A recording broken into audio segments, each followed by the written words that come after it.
This podcast will focus on the issue of why did the USA and the USSR become rivals in the period 1945 to 1950.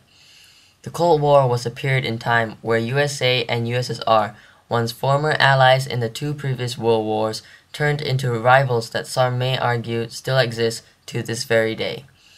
It was the build of tension that mainly started in 1945 until the very day that the Soviets were successful in testing out their atomic bomb that ended the USA's nuclear monopoly. There were several key factors that played a role and when combined together, slowly turned both superpowers into rivals. The ideological differences, the fight for power, difference in personalities of Stalin and Truman, and major events that occurred through this period, all of which played a huge role that brought once wartime allies to rivals in the period 1945 to 1950. Firstly, as of 1945, Germany had been divided into 4 occupation zones as agreed upon from the Yalta Conference that was held in February 1945 and was again agreed upon in the Potsdam Conference in August 1945. The Yalta Conference went well between the big three, consisting of Stalin, Churchill, and Roosevelt. Many important matters were agreed upon. However, there was only really one disagreement, and that was about Poland.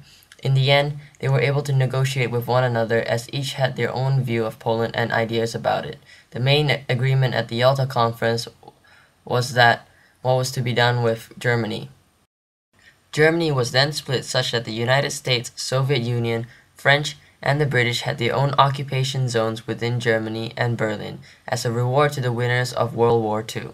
The Americans, French, and British decided to have their zones ruled as one, which later on is known as Western Germany, while the Soviets' half of Germany soon came to be known as Eastern Germany. The Potsdam Conference, on the other hand, did not go as smooth as Yalta. A number of issues came up which neither side were able to see eye to eye with one another. There were 3 main disagreements over what to do about Germany: the amount of reparations Germany should pay, and the Soviet policy in Eastern Europe. The Potsdam Conference ended without a full agreement on these issues. Over the next few months, Stalin had achieved the domination of Eastern Europe that he wanted. By 1946, Poland, Romania, Hungary, Albania, and Bulgaria all had communist governments that were loyal to Stalin. Churchill described the border between the Soviet-controlled countries and the West as an iron curtain. The Cold War, to a certain degree, can be blamed due to the total difference of ideology between the two superpowers that, through time, can be seen by the personalities of each of the country's leaders and their actions. Firstly, ideological differences, meaning that the USA believed in a democratic system where everyone had the freedom, such as the freedom of speech, freedom to vote, etc.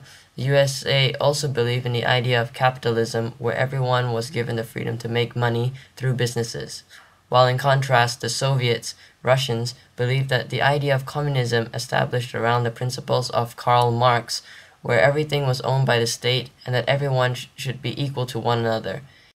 Another main factor that brought once wartime allies to rivals is the very fact that there was a power vacuum that Hitler created after his defeat in the Second World War.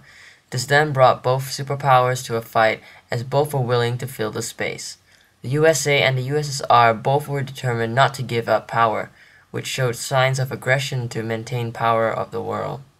The USA was considered as a rich and strong country, both economically and militarily. The USA also stated their clear intentions in foreign affairs through their involvements in Europe.